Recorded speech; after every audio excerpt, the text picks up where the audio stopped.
les sons phonologiques.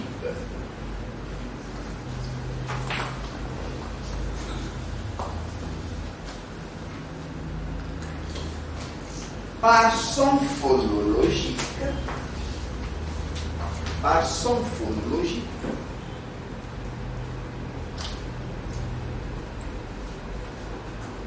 on entend tous les sons produits par la bouche.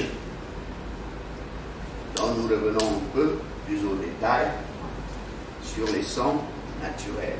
Par son phonologique, nous entendons tous les sons produits par la bouche.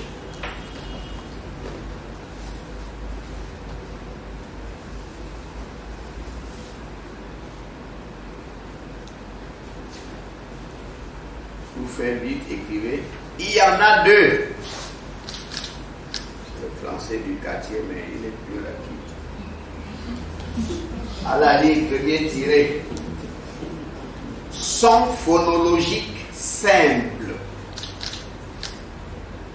Son phonologique simple.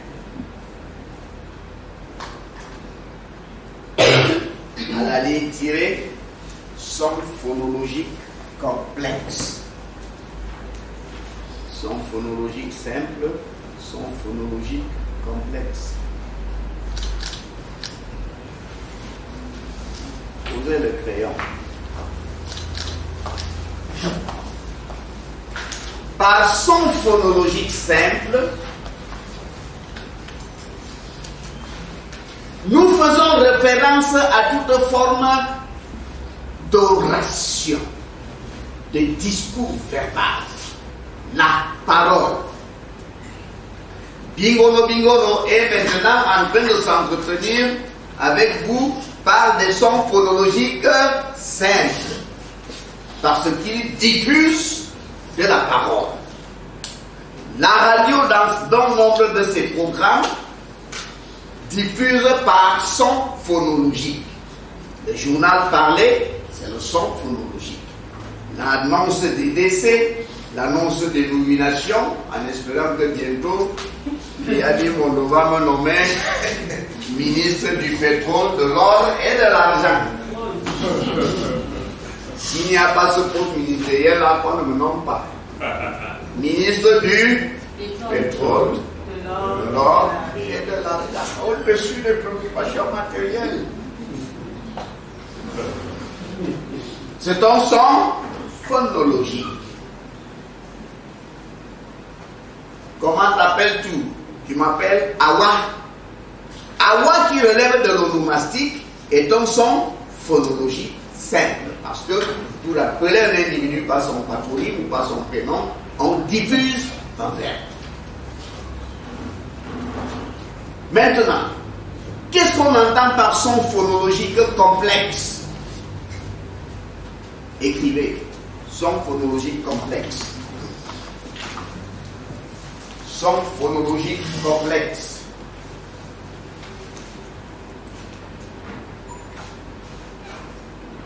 Son phonologique complexe, c'est quand à la parole, on ajoute des accessoires.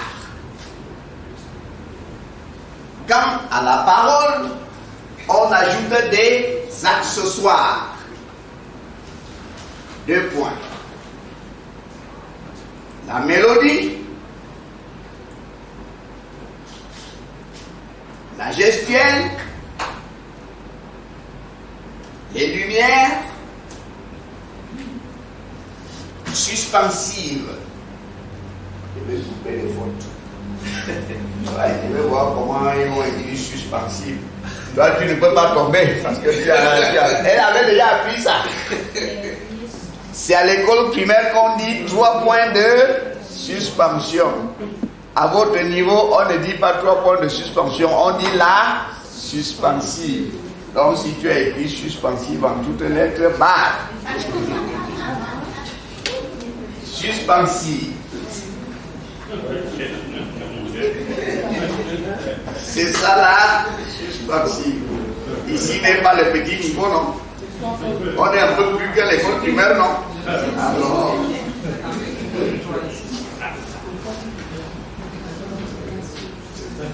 Ça veut dire, je vous pose une question. Nous venons de voir la différence entre son phonologique simple et son phonologique complexe. Quel est ton nom? Soko. Emmanuel. Soko.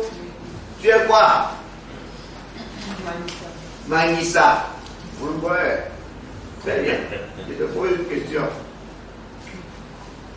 Bingono qui vous entretient maintenant s'appuie sur quelle forme de son? Phonologique simple ou phonologique complexe? Phonologique simple. Quel est ton nom? Athènes. Athènes. Phonologique simple ou phonologique complexe? Phonologique simple. Aladi. Phonologique simple ou phonologique complexe? Phonologique simple. Vous avez tous zéro complexe. Hein? Vous avez tous zéro sur 20. Parce que Dingo à la parole a ajouté du geste. Sa parole est soutenue par le geste.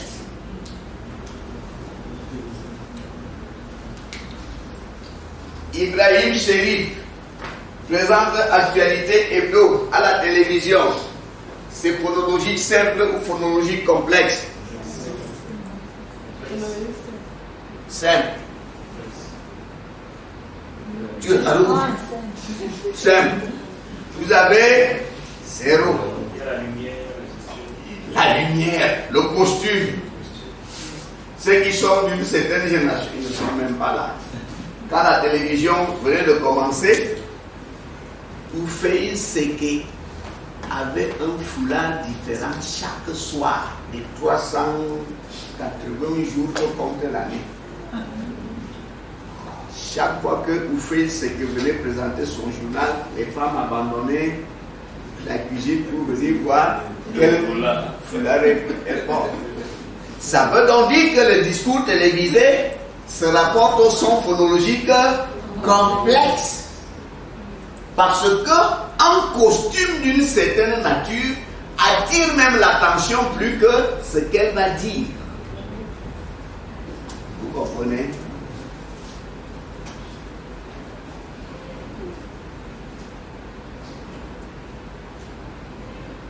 La chanson appartient à quel son phonologique? Complexe. Chante-moi quelque chose. Il y a de l'espoir. Il y a de l'espoir ce soir. C'est complexe parce que c'est la traduction en phrase mélodique du texte oral. Il y a de l'espoir ce soir. Il y a de l'espoir cette année. Au lieu de dire il y a de l'espoir, le chanteur fait il y a de l'espoir. Ça devient phonologique complexe. Les aspects généraux, oui. Tu donnes ton nom. Donc, je voulais savoir quel mois. Tu ne voulais pas savoir. J'aimerais savoir. Tu n'aimerais pas savoir.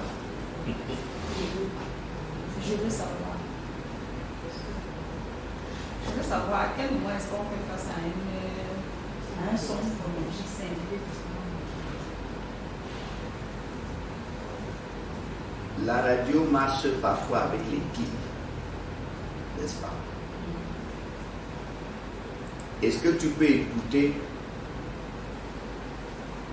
le journal parler quand quand il y a coupé le courant?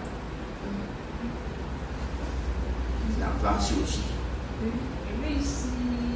J'ai dit, la radio fonctionne aussi avec des fils.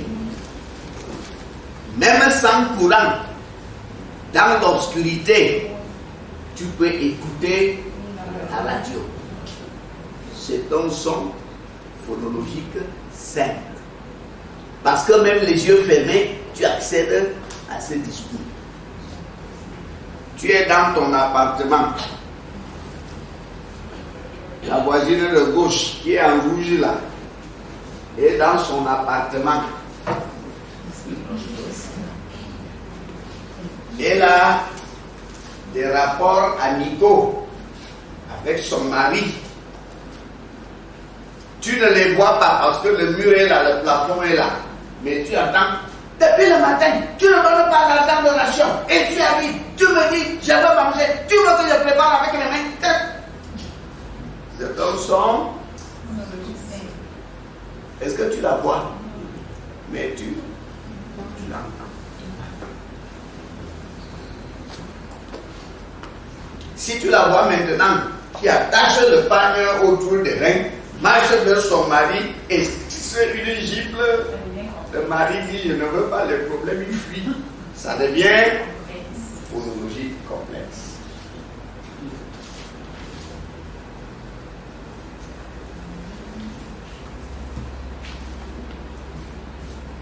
Maintenant, aspects généraux des archives sonores, orales et radiophoniques.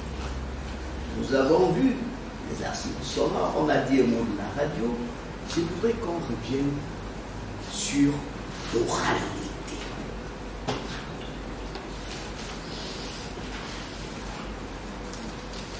Le blanc s'est comporté comme si on appelait écriture uniquement tout texte relevant de l'alphabet. Ce qui est un mensonge. Vous comprenez? Quelle est la définition qu'on nous donnait de l'histoire à l'école primaire et au collège? L'histoire, c'est le récit des événements du passé basé sur les... Et on a mis de côté l'oralité. Les penseurs camerounais ont revisité cette définition en disant l'histoire, c'est le récit des événements du passé basé sur les écrits et l'oral. L'écriture ne s'arrête pas à un texte graphique.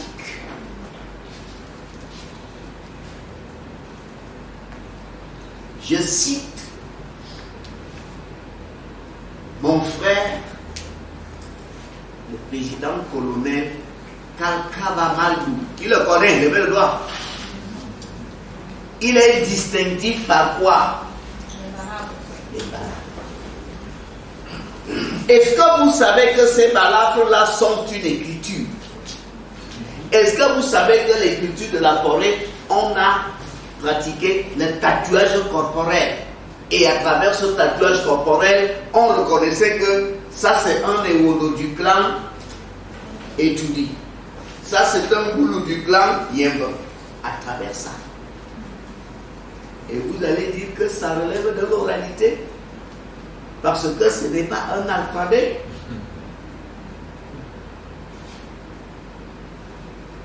Donc il y a des choses qu'il faut revoir.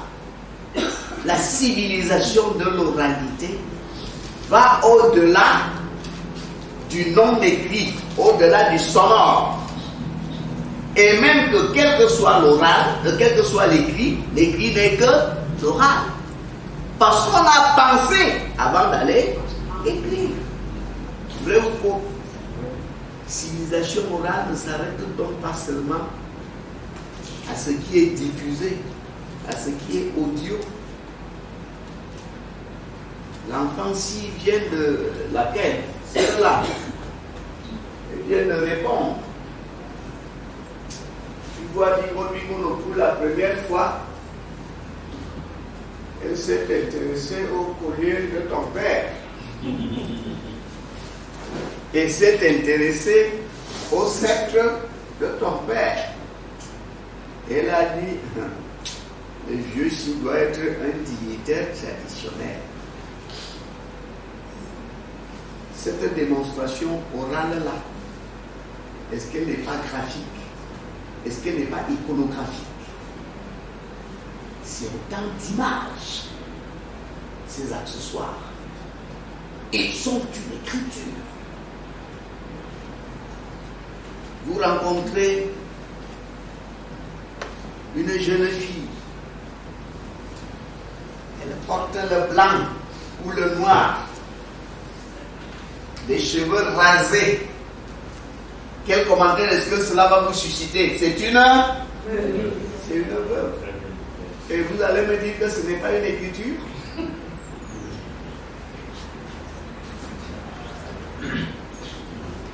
Donc on a voulu dénier à l'Afrique son archivistique en prétendant que elle n'est pas écrite, sa civilisation n'est pas écrite, elle est simplement orale. J'abrège à ce niveau, puisqu'on dit que je jumelle les deux exposés, mais que chacun pose quand même deux questions. Je me résume. Par rapport au niveau des archives sonores, orales et radiophoniques, j'ai dit les archives, un musée, quand hier bâti demain. Qu'est-ce que j'entends par là? Pour aller vers le progrès, pour aller vers le développement, nous avons besoin de nos trésors d'hier, de nos trésors du passé. Ces trésors-là reposent où? Dans les archives. Et maintenant, ces archives-là, elles sont sonores, elles sont audio, mais elles sont également plastiques, c'est-à-dire à vue d'œil, on les voit. Ces archives sont même, là on ne peut pas tout archiver, elles sont tactiles ou dactyles. C'est quoi les archives tactiles ou dactyles? La communication tactile. Elle dort à côté de son mari. Et puis, à 2h du matin, on la voit qui ramasse rapidement le bébé, va à l'hôpital. Est-ce que le bébé a parlé? Qu'est-ce qui peut s'être passé? La température. Le dactyle ou le tactile est un support de communication. Elle a palpé, tâté le bébé à un moment donné et a dit la température si est trop élevée, allons à l'hôpital.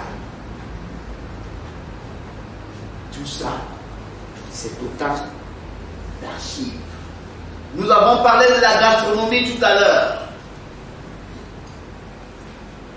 Njoya si a faim, il va au restaurant, commande de la nourriture, prend une première cuillerée, avale et puis il rejette. Qu'est-ce qui peut s'être passé? Parlez. Il peut recracher la nourriture qui vient de trop salé. Du sable. Trop chaud. Trop pimenté, sauf que nous, quand ce n'est pas trop pimenté, on